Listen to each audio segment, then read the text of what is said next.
जय हिंद दोस्तों, आशा करता हूँ आप लोग स्वस्थ होंगे, मस्त होंगे और अपना स्टडी में व्यस्त होंगे। तो दोस्तों आज की इस वीडियो में हम समझेंगे विलोपन विधि के बारे में। देखिए, विलोपन विधि के बारे में समझने से पहले हम ये जान लेते हैं कि आखिर विलोपन का अर्थ क्या होता है। देखिए, मेरी आवाज़ थोड़ी बहुत आप लोगों को स्पष्ट रूप से सुनाई नहीं दे रही होगी। इसका कारण यह है कि जो मैं वीडियो बनाता था माइक लगा कर, माइक टूट चुका है। अभी तक उसको ऑर्डर कराएँ, अभी तक आया तो नहीं है। जब आ जाएगा तो मेरी आवाज़ आप लोगों को स्पष्ट रूप से सुनाई देने लगेगी। फिलहाल अभी एडजस्ट करके चलिए और विलोपन विधि को समझते हैं। देखिए ध्यान से, ये आपके बोर्ड एग्जाम के लिए करीब करीब 5 नंबर में पूछा जाता है। तो 5 नंबर का सवाल है, इसको थोड़ा सा ध्यान से देखेंगे तो बेहतर रहेगा। देखिए, विलोपन का अर्थ होता क्या है, इसको हम थोड़ा सा समझा देते हैं। विलोपन का अर्थ होता है कि किसी को बिलवा दें, यानी किसी को गायब कर दें। इनमें से क्या करें कि तो हम एक्स को गायब कर दें या तो हम वाई को गायब कर दें, इसी को विलोपन कहा जाता है। विलोपन का मतलब होता है बिला देना, बिलवा देना। यानी आप ये काम ये करो कि एक्स को गायब कर दो इसमें से, या काम ये करो कि वाई को गायब कर दो। इन दोनों में से किसी एक को गायब करना या बिलवा देना या ख़त्म करना ही विलोपन होता है। प्रतिस्थापन का मतलब होता है एक के मान दूसरे में स्थापित कर देना, उसी को प्रतिस्थापन कहते हैं। विलोपन का मतलब होता है कि किसी एक को क्या कर दो, गायब कर दो भाई, तब जाके इसका सोल्यूशन करो। ठीक है, तो प्रतिस्थापन हम सीखेंगे। पहले हम विलोपन जान लेते हैं, उसके बाद से हम प्रतिस्थापन सीखेंगे। देखिए, यहाँ पे विलोपन विधि से हल करने के लिए क्या करना होता है, आपके पास ऐसे जो रैखिक समीकरण दिए होंगे उसको विलोपन विधि से हल करना होता है। तो देखिए, इसको करने के लिए क्या करना होता है, सबसे पहले ना क्या कर लेते हैं, इन दोनों इक्वेशन को मान लेते हैं कि भाई ये समीकरण फर्स्ट है, यह समीकरण क्या है, फर्स्ट, यानी समीकरण ये फर्स्ट है। इसको मान लेते हैं कि ये समीकरण क्या है, सेकेंड है। यह समीकरण क्या है, सेकेंड है। इसको ध्यान में रखना। पहला काम आपको करना ये है कि भाई इसको मान लेना है कि ये समीकरण फर्स्ट है और ये समीकरण क्या है, सेकेंड है। दो इक्वेशन आपको दिखाई देंगे, समीकरण फर्स्ट और समीकरण सेकेंड, ये दोनों को मानना होता है पहले स्टेप में। दूसरा में देखते हैं कि क्या करना होता है। देखिए, इन दोनों समीकरण से हम चलेंगे, समीकरण फर्स्ट तथा समीकरण सेकेंड से, समीकरण फर्स्ट तथा समीकरण सेकेंड से, इनसे हम लोगों को चलना होता है। देखिए, समीकरण फर्स्ट जो है उसका थोड़ा सा लिख लेते हैं, उसके बाद से हम आगे बढ़ेंगे। देखिए, समीकरण फर्स्ट जो होता है वो 3x + 4y = 10 होता है। समीकरण ये हो गया फर्स्ट। अब देख लेते हैं समीकरण सेकेंड लिखा है 2x - 2y = 2, इसको मान लेते हैं समीकरण सेकेंड। इतना करने के बाद से आपको रुक जाना है। यहीं पे तो हम लोगों को दिमाग लगाना है कि भाई आखिर हम किसको गायब करना चाहते हैं, उसको थोड़ा सा देखते हैं। पहले आपको करना ये है कि समीकरण फर्स्ट सेकेंड मान लेना है। मानने के बाद से आपको चलना इन्हीं दोनों से है कि भाई समीकरण फर्स्ट से और समीकरण सेकेंड से हम इसका सॉल्यूशन स्टार्ट कर रहे हैं। ठीक है, देखना आप, और यदि चाहो तो आप इन दोनों में से किसी एक को गायब कर सकते हो। आपकी जो स्वेच्छा है उसको गायब कीजिए। आप तो ये तो एक्स को गायब कर सकते हो ये दोनों में से, या तो आप वाई को गायब कर सकते हो। दोनों में से किसी एक को गायब कर दो, एक्स को गायब कर दो या वाई को गायब कर दो। आपकी स्वेच्छा है, आंसर दोनों का सेम ही आएगा। ये नहीं कि आप एक्स से बनाओ तो आंसर अलग आएगा, वाई से बनाओ तो आंसर अलग आएगा, ऐसा कुछ नहीं होता है। आप एक ही से बनाइएगा तो आंसर दोनों का सेम ही आएगा, ऐसा कोई अलग बात नहीं है। इसको थोड़ा सा समझिए। चलिए, हम मान के चलते हैं कि भाई पहले हम एक्स को गायब करते हैं। चलिए, सब एक्स ही को गायब करते हैं, तो हम भी करते हैं एक्स को गायब। देखिए, इसको एक्स को गायब करने के लिए हमको करना ये होगा कि कहीं ना कहीं हमको बराबर करना होगा कि भाई यहाँ पे समीकरण जो फर्स्ट है उसमें 3x है और समीकरण सेकेंड जो है उसमें 2x है। तो इसको थोड़ा सा देखिए, क्या ये दोनों इक्वल हैं, बराबर हैं? बराबर नहीं है तो घटेंगे तो क्या जीरो आएगा? नहीं आ सकता, यानी खत्म होगा, कभी नहीं हो सकता है। तो इसके लिए हमको घटाने के लिए, हमेशा ख़त्म करने के लिए दोनों को क्या करना होगा, बराबर करना होगा, इक्वल करना होगा, तब जाके ये खत्म होगा। बराबर करने के लिए करना क्या होता है, थोड़ा सा देखना भाई। ये समीकरण फर्स्ट है, इसमें गुना करना होता है, समीकरण सेकेंड है उसमें भी गुना करना होता ही है। देखो इधर, जैसे कि मान के चलो हम समीकरण फर्स्ट को यदि चाहें तो इसमें कि ये 2 का गुना इसमें कर देंगे और 3 का गुना इसमें कर देंगे। कहने का मतलब ये देखिए, 2 से गुना हो जाएगा समीकरण 2 से गुना हो जाएगा समीकरण फर्स्ट में और 3 से गुना हो जाएगा समीकरण सेकेंड में। इतना समझ लिए, जो समीकरण फर्स्ट का मान हो जाएगा उस समीकरण 2 में गुना हो जाएगा, समीकरण 2 का मान जो है एक्स का उसमें क्या हो जाएगा, ये फर्स्ट में गुना हो जाएगा। अर्थात कहने का मतलब जो एक्स का गुणा समीकरण फर्स्ट में होगा उसका गुना होगा समीकरण सेकेंड में, और समीकरण सेकेंड की x के गुणांक जो होगा उसका गुना हो जाएगा समीकरण फर्स्ट में। इतना समझ लीजिए कि पहला वाला को दूसरा में गुना कर देना है, दूसरे वाला को पहला में गुना कर देना है, इतना ही तो करना है बस। दोनों क्या हो जाएंगे बराबर, चाहे कोई भी रहे, बस आपको करना ऐसा ही है, इसको समझिएगा।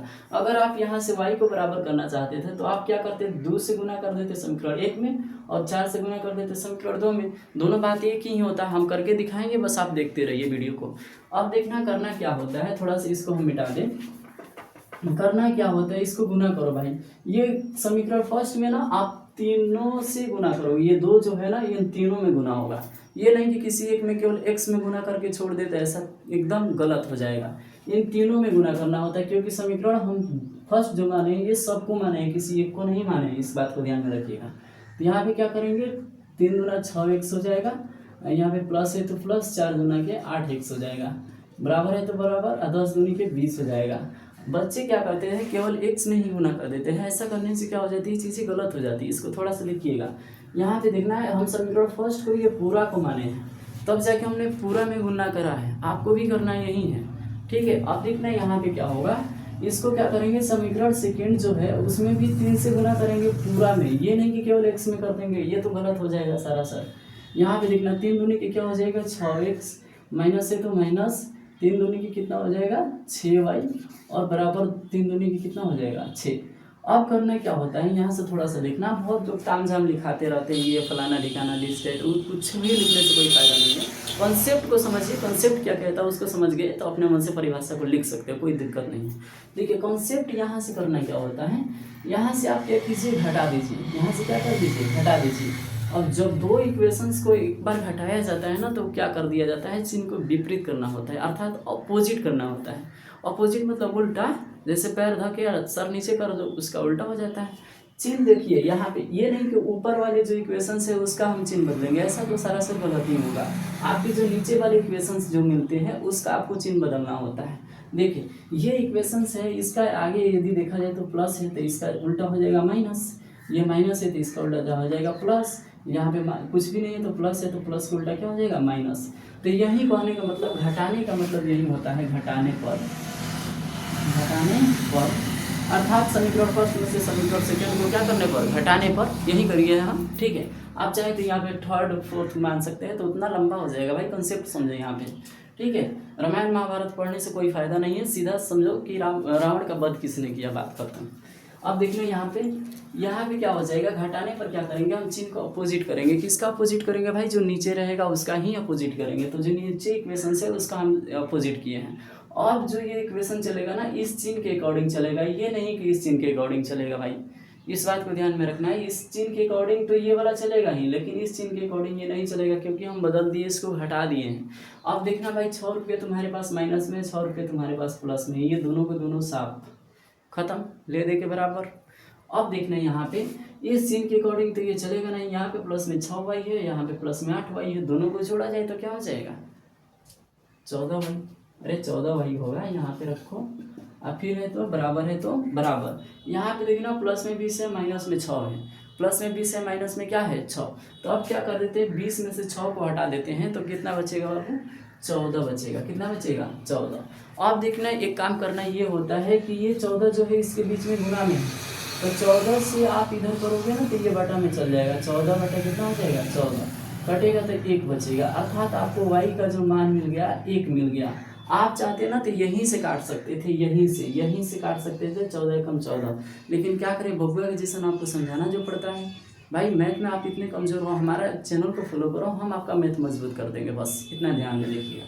अब देखना क्या होता है, जब y का मान मिल गया तो आपको x के मान ज्ञात करना होता है, क्योंकि 2 दोस्त थे x और y, अब दोनों का मान निकालना था भाई। दोनों को जब मुसीबत में, तो दोनों को बाहर निकालो, y को तो निकाल दिए, x को कैसे छोड़ दोगे, x को भी निकालो यहाँ से। अब करना ये होता है कि ये जो y का मान है इसे समीकरण 1 में रखते हैं, समीकरण 1 में रखते हैं, समीकरण 1 में रखने पर चलो भाई y का मान जो मिला है 1, अब इसको समीकरण 1 में रखते हैं, समीकरण 1 में रखते हैं। समीकरण 1 कहाँ पे है, यहाँ पे है, चलिए यहाँ पर लिखते हैं। यहाँ पे क्या है, चलो लिखते हैं 3x + 4y = 10। अब देखते हैं जहाँ जहाँ पे y आप लोगों को दिखाई दे रहा होगा वहाँ पे 1 लिखना है, वहाँ पे क्या लिखना है 1। यहाँ पे 3x से तो रहने दे भाई, कोई दिक्कत ना है। यहाँ पे 4 है, गुना में क्या है y, तो y की जगह पर 1 बराबर में 10 है तो 10, y की जगह पर कितना रखा गया है 1। अब देखना 3x है तो 3x 4 एकम 4 बराबर में 10 है तो 10, 3x है तो 3x 10, ये प्लस है बराबर के उस साइड में जाएगा तो माइनस में जाएगा 4, 3x है तो 3x इक्वल टू घटेगा तो कितना बचेगा 6। अब यहाँ से काटना दो डायरेक्ट, 3 दूनी के 6, तो x के मान 2 मिल गया और y का मान कितना मिल गया, y का मान x और y का मान 1 और x का मान कितना मिल गया 2। अतः आप करके यहाँ पे लिख सकते हो ये, अतः करके x बराबर 2 और y बराबर 1, यही दो आपके क्या है आंसर है, यही दो आपके क्या है आंसर है।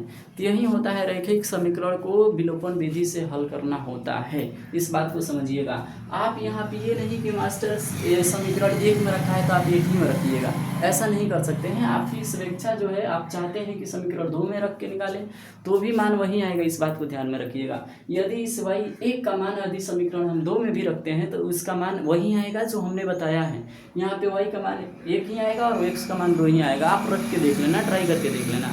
बस आपको करना ये है कि आप क्या करना ना, हमने x को कटाया है, आप करना कि y को कटाकर बनाएं, तब जाके आप चीज़ों को कॉन्सेप्ट रूप से समझ पाओगे, नहीं तो नहीं समझ पाओगे। ठीक है, इस बात को ध्यान में रखना। आपके लिए होमवर्क ये रहेगा कि आप करना कि y को कटाएं अपने तरीके से, ठीक है, तब जाके सोल्यूशन करें। पहला काम एक बार सारांश बता दे रहा है, इसका समरी बता दे रहा है, थोड़ा सा देखिएगा। पहला काम समीकरण 1 और 2 को मान लो, दोनों में देखो किसको कटाना है, उसको बराबर करो। बराबर करने के लिए गुना करना होता है, गुना करने के लिए इसके गुणांक उसको गुणांक से गुना करना होता है, उसके गुणांक इसके गुणांक से गुना कीजिए। उसके बाद से कट छट के घटाइए, कट छट के एगो का मान निकलेगा, एगो का मान निकलेगा तो एगो में रखिएगा तो निकल जाएगा, सीधी सी बात है। इसमें कौन सी बड़ी बात है भाई, आप कहोगे कि ऐसे ही बता दे रहा है मास्टर। आप इसको वीडियो को 1 बार 2 बार 3 बार रिपीट कर करके देखते रहिए, आपको समझ में आ जाएगा क्लियर। अब यदि आप कमेंट करते हैं प्रतिस्थापन विधि के लिए तो हम प्रतिस्थापन विधि आपको समझाने के प्रयास करेंगे, बस आप देखते रहिएगा। चलिए, तो उम्मीद करता हूँ कि ये वीडियो आपको थोड़ा सा भी हेल्पफुल लगा हो, तो प्लीज़ चैनल को सब्सक्राइब कीजिए, वीडियो को लाइक कीजिए और ज़्यादा से ज़्यादा अपने दोस्तों में शेयर कीजिए ताकि इसका लाभ वो लोग भी उठा सके। तब तक के लिए मिलते हैं अगले वीडियो में। जय हिंद, जय बिहार।